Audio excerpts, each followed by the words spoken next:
Muy buenos días con todos y todas las personas que nos acompañan semana a semana en este espacio de Dimensión Creativa. Estamos en nuestra segunda temporada celebrando los 40 años de la Facultad de Diseño, Arquitectura y Arte, y en esta mañana nos acompañan Pepito San Martín y Juan Calderón. Muchísimas gracias, Pepito, Juan, por estar aquí esta mañana para seguirnos contando anécdotas sobre la facultad. ¿Cómo le encuentra el día, Pepito?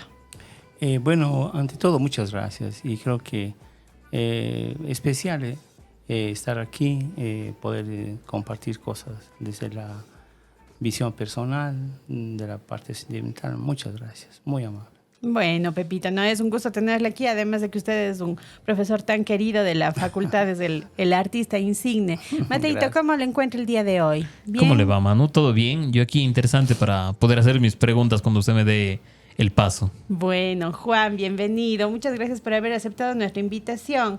Queríamos, y les decía cuando estábamos antes de comenzar a grabar, que hoy día queremos hablar de este momento tan importante para la facultad, que es cuando se decide abrir la Escuela de Restauración. Una escuela de restauración, además, que impactó a la ciudad y al medio, diríamos que a la región, de manera muy importante. Bienvenido, Juan. Muchas gracias por estar aquí. Igualmente, muchas gracias, Manuelita. Para mí es una oportunidad. Me encantan estos espacios. Aquí Acérquese un poquitito más del micrófono. Yo me jubilé, tuve 32 años en la universidad aquí. Uh-huh. Y regresar es una emoción. Sí, muchas gracias. Qué bueno, sí, siempre es bueno volver a la universidad y además yo llevo 10 años en la Facultad de Diseño, ciertamente es mi casa, pero me imagino que el momento en el que tenga que volver luego de algún tiempo siempre será un encuentro lindo con los amigos, ¿no? Pepito, les preguntaba acerca de este momento en el que comienza la inquietud por abrir una escuela de restauración en la ciudad y cómo la Universidad de La SUAY se enfrenta a eso y cómo ustedes llegan a ese momento. Bueno, a ver, yo le comento respecto a lo que le decía anteriormente, de que el hecho de que Cuenca sea tomada como una candidata hacia el patrimonio cultural, uh-huh. Entonces creo que empezó un fervor en ese aspecto, ¿no?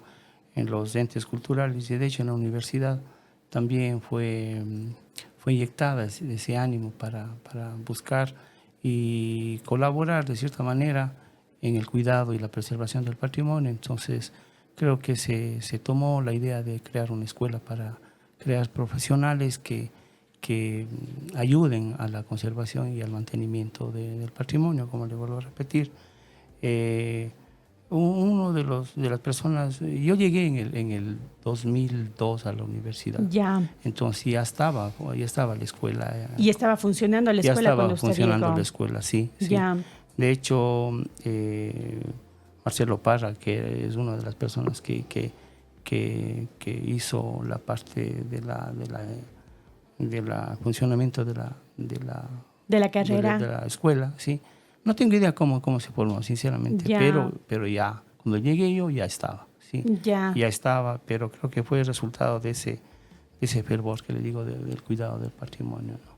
Y creo que Juanito también, y creo que él ya también estuvo. Usted era ya profesor de la Universidad de La SUAY en ese momento, parte de Ciencia y Tecnología, de Diseño. Ciencia y Tecnología. Ya. Porque inicialmente... Acérquese, Juanita. Inicialmente, la Facultad de Diseño y Ciencia y Tecnología era una sola facultad. Claro. Entonces se dio la división de la facultad. Uh-huh.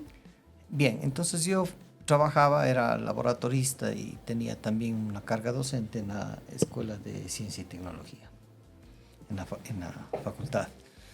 Y se sumaron muchas cosas.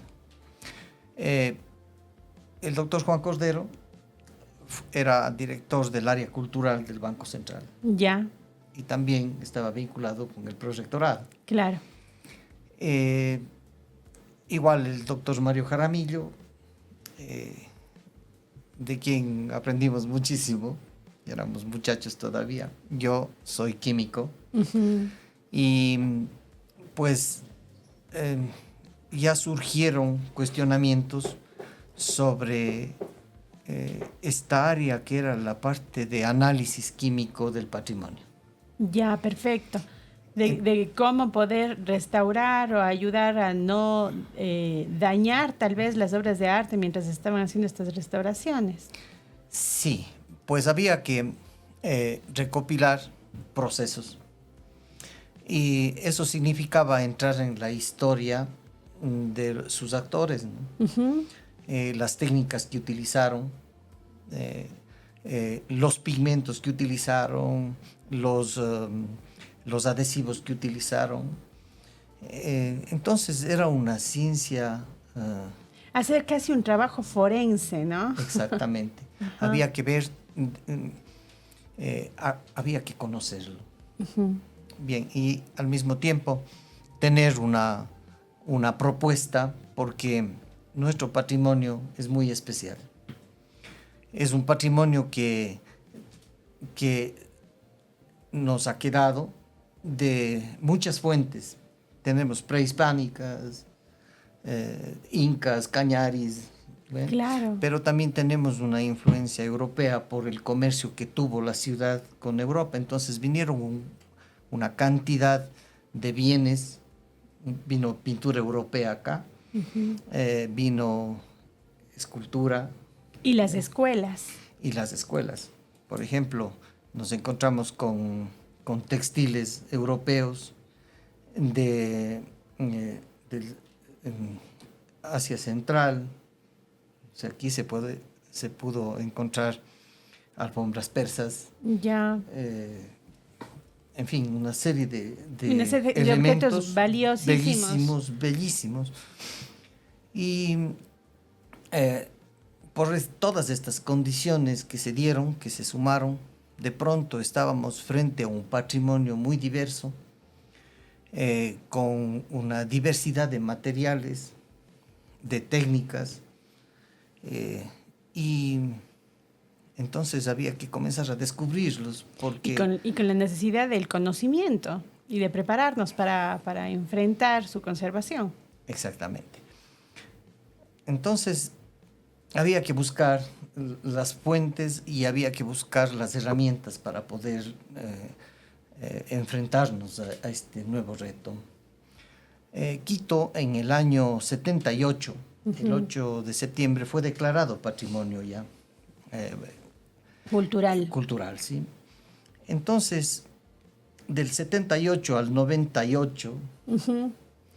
Entonces tenía ya una ventaja, ya ellos recorrieron un camino y por lo tanto había que buscarlo, cuál fue su proceder en esta etapa de declaratoria.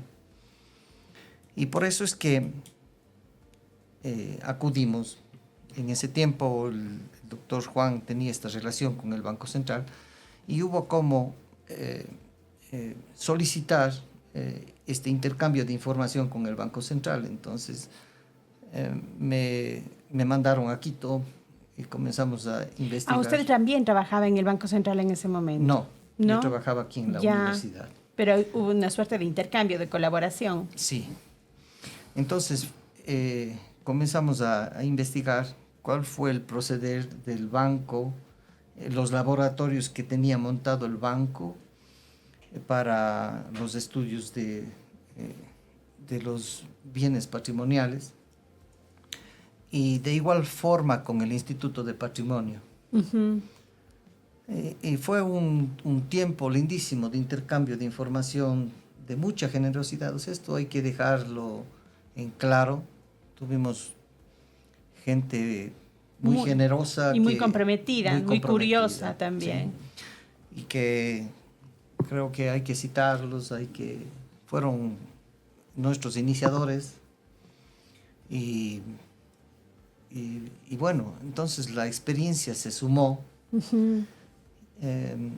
Y pudimos salir adelante. Qué interesante. Mateo, ¿usted sabía que nosotros tuvimos una escuela de restauración en la Universidad de la SUAY? Yo no sabía, yo no tenía idea de eso. Y a mí se me viene un pensamiento, no sé si filosofando mucho, pero en este poquito tiempo que llevamos del podcast, se habló de la restauración, de la escuela de restauración. También hablaron de reencontrarse con la U. ¿Por qué socialmente o antropológicamente, no sé, por qué buscamos este pasado en nuestra historia y también a su vez en su historia personal? ¿Qué quisieran revivir ustedes de su época universitaria? Reencuentro. Exacto. Entonces estamos volviendo a hacer las cosas que hacíamos antes. ¿Qué vivirían ustedes de su, o qué quisieran revivir? ¿Qué se acuerdan de sus inicios en la universidad? Yo creo que muchas gracias por esa apuntalar esos recuerdos. Yo creo que lo más importante, más de revivir, yo creo que es importante recordar y reconocer. Reconocer porque estamos viviendo un tiempo en que estamos pisando cosas valiosas, no en el sentido de desprecio, sino estamos viviendo cosas que no conocemos. La gente, los muchachos de ahora no conocen cosas del patrimonio, no conocen procesos, no conocen técnicas, no conocen materiales, producto de la contemporaneidad del celular y todo. La gente está imbuida en otras visiones y no conocemos lo que tenemos. Yo creo que más que restaurar, yo creo que es primero volver a recordar que somos parte de un pasado, como dijo Juanito, del pasado cañari, tenemos cultura tacachapa, narrío en nuestra sangre, tenemos textiles, y eso sumado a lo que vino de Europa. Pero yo creo que primero es volver a reconocer, y hablaba con Juan hace un momento, de que sería importante que ojalá en algún momento las instituciones vuelvan a retomar esta parte de la preservación del patrimonio, porque la mayoría de profesionales que yo conozco que salieron de la universidad han salido del país y están en otros lados. Hay poquísimos que están trabajando y los pocos que están trabajando están muy bien ubicados, porque yo creo que los conocimientos que les dio la universidad fueron sumamente valiosos. Y además en esa tónica de este intercambio y esta efervescencia de la reflexión por el patrimonio. Y hay que tomar en cuenta algo también, Mateito, que estamos cumpliendo 25 años de Cuenca Patrimonio de la Humanidad hasta 1 de diciembre. Y en este contexto, recuperar en nuestra propia historia de la facultad esa inquietud y me parece que la facultad y quienes han hecho la facultad siempre han tenido esa pata en tierra y en el territorio, ¿no? De mirar afuera de la universidad y decir, ¿cómo correspondemos a esto que está sucediendo? ¿Cómo correspondemos a la ciudad, a las inquietudes por conservar el patrimonio? Si bien conservábamos nuestro patrimonio, tal vez con una mirada en la arquitectura y en el monumento arquitectónico, pero había quienes estaban pensando en los objetos, en las obras de arte, en la recuperación de las piezas oficios arqueológicas, de los oficios, del patrimonio inmaterial. Entonces, con una mirada tan fina y tan delicada y tan respetuosa también a quienes somos. Exacto, eso creo que es clave, ¿no? Porque para poder mantener lo que somos, primero tenemos que saber quiénes somos, ¿no? Y eso es súper importante, lo que decía Pepito, justamente de que ahora con el tema del celular, internet y demás, tenemos tanta información que a veces lo más cercano, lo más obvio, quizás se nos va o lo dejamos de lado, ¿no? Como esto, que en nuestra facultad han habido escuelas riquísimas y que le han aportado a la ciudad una impronta fabulosa, porque no podemos dejar de reconocer que en estos 20 años las obras de restauración que se han hecho en la ciudad, la Catedral Vieja mismo, fue realizada por muchas de esas manos que se educaron en esta escuela, ¿no? Así es. Qué interesante. ¿Y cómo era ser profesor de esa escuela? ¿Qué dice Juanito? Bueno, era un reto. Ya. A diario personalmente iba descubriendo la riqueza de este patrimonio. Pero antes quisiera decir una cosa, este patrimonio no ha pasado. Este patrimonio está ahí. Y creo que es un deber nuestro, por eso me encanta este espacio, difundirlo. Porque uno, ¿cómo puede conocer ese patrimonio cuando tiene la suerte de que alguien lo guíe y se despierte el asombro? Que alguien le abre la puertita, ¿no? Sí, asómate por aquí, a ver qué encuentras. Porque digo un caso. Tenemos 2 calles en Cuenca. Bueno, algunas en honor a estos distinguidísimos artistas, ¿no? Pero, por ejemplo, dice la Sangurima y Miguel Vélez. Y bueno, ¿qué sabemos de Gaspar Sangurima? ¿Qué sabemos de José Miguel Vélez? ¿Qué experiencia tenemos? Mirar un Cristo de Miguel Vélez es impresionante. Entrar en esa gubia tan fina para un cabello es impresionante. O en esa luz, la transparencia, en la estabilidad de ese pigmento, en ese brillo, en esa belleza, Y el es encarne. impresionante. ¿Y cómo fue ese encuentro para usted, que un hombre de ciencia, de la química, que estaba en el laboratorio y de repente se encuentra con las obras de arte y con toda esa fuerza y esa historia? ¿Qué pasó en usted? Bueno, impresiona. Impresiona porque comenzar a descubrir le pone a uno en una impotencia, porque intervenir el patrimonio tiene una responsabilidad tan grande, porque una mala intervención marca para siempre. Se pierde el patrimonio, se pierde la maravilla del autor. O sea, esto es muy serio, son palabras serias, ¿no? Con un compromiso, me pongo a pensar, un compromiso con el pasado y con el futuro al mismo tiempo, ¿no? Así es. Un compromiso con todo eso que hizo el autor y con que las nuevas generaciones puedan disfrutarlo. Sí, así es. Porque yo ahora estoy jubilado, he pasado mi tiempo, ¿sí? Pero tenemos nuestros hijos, tenemos nuestros nietos, vienen y ellos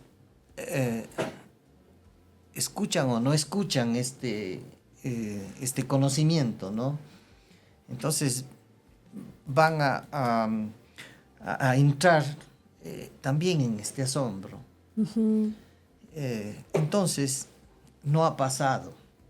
Y más bien es preocupante porque la escuela tuvo un tiempo de vida.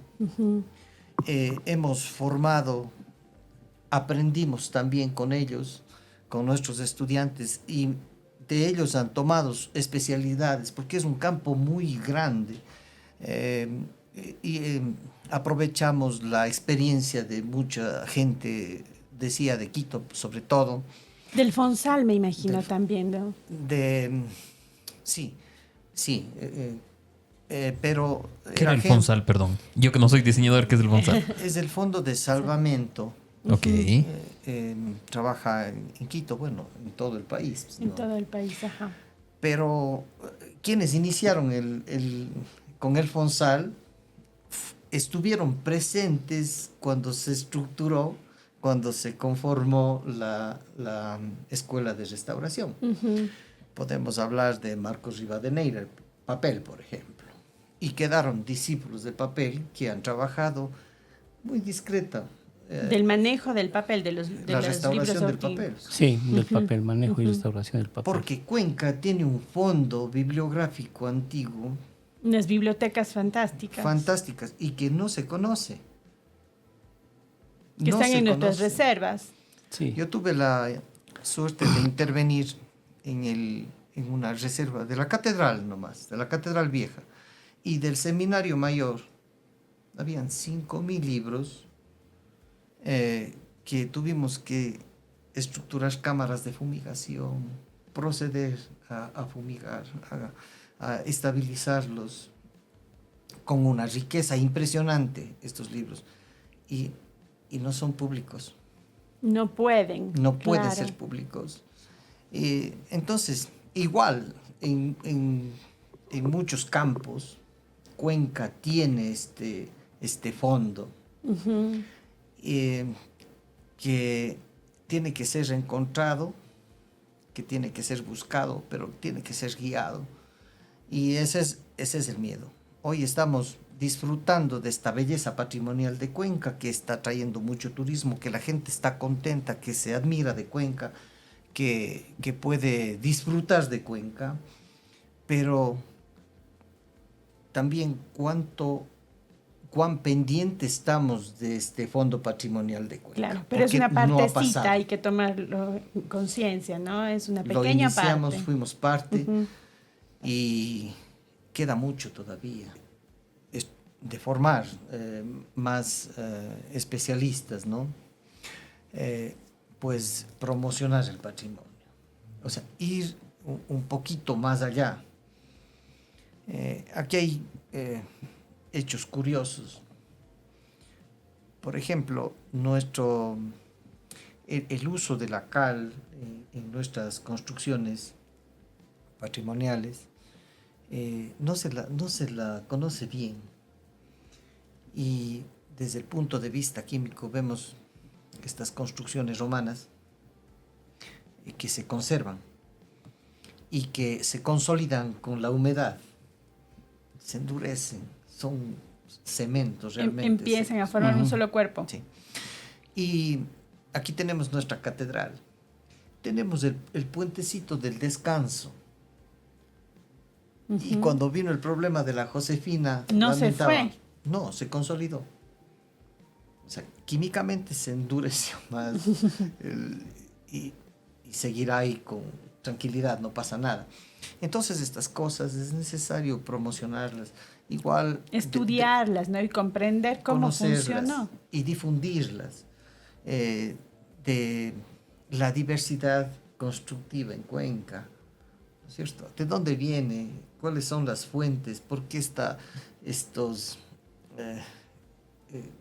tendencias francesas? ¿Sí? Usted conoce mucho de esto, arquitecta, pero ¿de dónde viene? O sea, promocionarlo. Miren la riqueza de estas puertas. Las puertas de nuestras iglesias son impresionantes, son preciosas. Claro. Entonces, recopilar ese trabajo de talla. ¿Quiénes fueron esos artistas? ¿Quiénes fueron los maestros? ¿De dónde vinieron? ¿Cuáles fueron sus escuelas? ¿No es cierto? Que se conserva. Entramos en San Alfonso. Y en San Alfonso tenemos un descendimiento, una piedad, que es de San Gurima. Y no lo sabemos. Si usted le pregunta a alguien, dice, no sé. Entonces podríamos hacer unos recorridos fantásticos por la ciudad, como si la ciudad misma fuera un museo, ¿no? Es decir, vamos a recorrer la obra de San Gurima en Cuenca. Sí. Claro. Y sorpresa, Gaspar Sangurima está ahí. O de Vélez, o de Alvarado. O Vélez. Miguel Vélez no es fácil encontrar la obra de él así, pero cuando uno se la encuentra realmente se pone a pensar. Se pone a pensar. Claro. Como decía el Pepito, ¿no? Esta metáfora me encantó, de que estamos pisando, estamos caminando sobre el pasado, a veces seguimos nuestro propio camino, pero hay una cantidad de información que nos construye en ese pasado sobre el que nosotros caminamos. Así, y que es necesario recuperar. Hablar de una escuela de restauración debía haber sido un reto enorme por la cantidad de fondos que hay para proteger.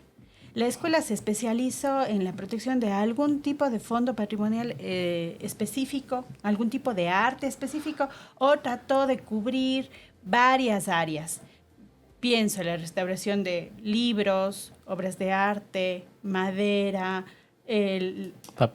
papel, frescos sobre las paredes, digamos. ¿Incursionaron o permitieron que sus estudiantes escogieran esos caminos o prefirieron irse especializando en determinadas áreas? Yo creo que se hizo lo posible para que ellos conozcan los procesos de cuidado y restauración de los bienes patrimoniales, de los bienes muebles e inmuebles. Es que es tanto que había que hacer que era imposible, pero conocieron básicamente madera, en cuanto a la talla de las esculturas, pintura de caballete, lienzos, pintura, bases de preparación, capas, cómo limpiar y todo. Incluso y los marcos, ¿no? De los marcos, el pan de oro y todas esas cosas, y textiles. Y creo que nos faltó trabajar, por ejemplo, cerámica. se trabajó de forma incipiente, porque no hay tanto que hacer y creo que nos faltó, por ejemplo, vitrales, nos faltó un montón de cosas, pero creo que se hizo lo posible y como en todo, ¿no? Uno les da el recorrido, el camino, la guía y los estudiantes empiezan a desarrollar sus a buscar sus capacidades, caminos, claro. y ellos empiezan a consolidarse su profesión de manera ya personal, pero lo más importante es que se haya sembrado en una buena tierra y que los frutos, aunque no los vemos, no los conocemos, y eso también sería interesante lo que decía Juanito, de ponernos en contacto con ellos, ¿no? Y Claro. decir dónde están, qué Claro, están haciendo. que esto sea una invitación para que la gente se Exacto. active, se encuentre, Sí, vengan, cuenten, replantemos cosas. cuenten. Ahora mismo me estaba sorprendiendo, no sé, en la noticia del Mercurio, hay un muchacho, León, que ha sido estudiante de la universidad y está triunfando en Estados Unidos con procesos de fotografía, trabajando incluso hasta con esta cadena de Netflix. Y es muchacho de la UDA. Y dice que estudiaba aquí, pero abrió su taller de forma paralela a su formación aquí. Y de forma autodidáctica iba consolidando los aprendizajes con la universidad y con lo que él sentía y lo que hace. Y está allá, y es un muchacho joven. El resultado del trabajo de toda la facultad, de toda la universidad y toda la pasión que hemos puesto en dar lo mejor en formación a los muchachos. Sí, constantemente, es verdad. Juanito, finalmente, ¿qué mensaje les daría a todos estos, a todas estas personas que se involucraron con la Escuela de Restauración, que siguen trabajando en la restauración, y en el marco de estos 40 años de la facultad y de estos tal vez 20 y más años de la misma escuela? Bueno, hay un hecho que yo quiero resaltar. Cuando se inició el proceso, se logró intercambiar la información y la experiencia de técnicos de diferentes áreas. Por ejemplo, yo tuve la suerte de trabajar con el arquitecto Patricio Muñoz en la catedral. Hice la parte analítica del patrimonio de la catedral. Entonces había un cruce de información desde la parte técnica constructiva de Patricio, del arquitecto Lloret. Gustavo Lloret, del arquitecto Max Carrasco. ¿Ya? Bueno, porque esto, para que, en fin, la parte de huesos, la parte metálica, la parte estructural, es decir, todos compartíamos la información. Un caso. Cuando se restauró el mármol de la fachada de la Casa de la Bienal, igual, un intercambio de la parte arquitectónica con el arquitecto Gustavo Lloret, del monumento de Cristo Rey, y así, el monumento a Abdón Calderón, ese restauré con Mónica López, restauramos, porque había esa demanda, había esa necesidad, y pues a investigar y a ver qué es lo que pasaba, qué técnicas aplicábamos, cómo consolidábamos, en fin. Pero se cruzaba muchísima información, mucha experiencia. Por ejemplo, el Chico Quín, Ya era tallador, creo. el tallador, que es nieto de quien construyó la Chola Cuencana, el monumento de la Chola Cuencana. Entonces, toda esa información, la parte histórica, el Banco Central, el doctor Juan Cordero, en fin, se ha recopilado, se ha vivido mucha experiencia, pero este rato como que se diluye, claro. Se ha diluido Entonces, qué interesante recuperar esa historia para que quede como legado, ¿no? Sí. Recuperar Se eso tiene como que documentos, recuperar. como libros, como documentales. Experiencias. Como experiencias, así es. Bueno, amigos, Mateito, ¿algo finalmente que quiera decirles a nuestros invitados hoy? ¿Algún mensaje para los nuevos estudiantes, para los estudiantes que todavía no tienen claro qué carrera entrar y tienen un montón de opciones, sobre todo en diseño? ¿Qué les dirían ustedes? ¿Por dónde se pueden ir? ¿Cuál es el camino a seguir? Yo creo que les recomendaría a los muchachos es de que primero conozcan, ¿no? Conozcan, averigüen un poquito, dejen un poquito al lado el celular y se acerquen un poco más a lo que tenemos, ¿no? A las cosas que vivimos día a día en la ciudad. Tenemos arquitectura, tenemos escultura, tenemos pintura, tenemos conciertos. Hay tantas cosas que creo que si ellos se sensibilizan y absorben ciertas cosas, van a tener una visión mucho más clara de lo que quieren. Y de hecho, el cuidado del patrimonio es una cosa que está ahí latente, que algún día ojalá alguna institución, no solo las educativas, sino también las gubernamentales, tomen en cuenta, ¿no? que asignen más presupuesto, mejor que no nos quiten, sino que pongan más empeño en el cuidado, porque pues si no cuidamos lo que tenemos, nos vamos, como se dice, Manu, a diluir en la nada, ¿no? En el recuerdo, y quedarán cosas como los oficios que se están perdiendo.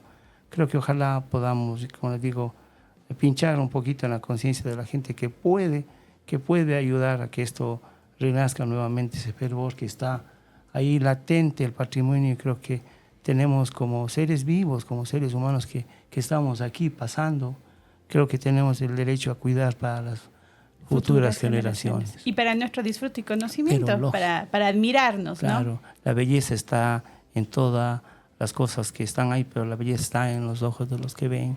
Así y creo que hay tanto que maravillar. Así que hay que educar el ojo para ver más belleza. Sí, sí. Así es. Muchas gracias, Pepito. Juanito, usted. Habrán notado, a mí me apasiona. Hay cosas que me apasionan.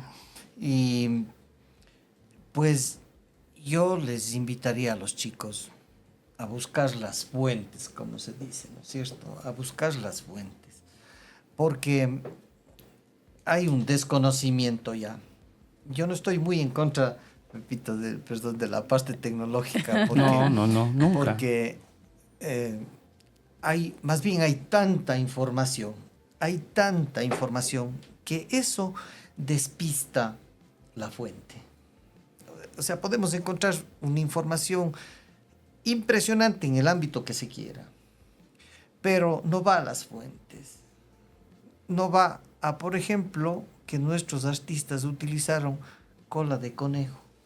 ¿Qué es la cola de conejo? Se perdió, ha desaparecido, ya no hay, ya se han cerrado. Es lo mismo que dice, Juanito, lo mismo que dice el ufólogo Rodríguez, verifícalo. Sí, no es solo conocer, sino verificar y ver si es verdad. Sí. O podemos hablar, por ejemplo, tenemos la experiencia de cortar y escuadrar un trocito de madera. Hoy tenemos máquinas milimétricas, micrométricas, diría, en donde metemos y nos sale cortado y todo.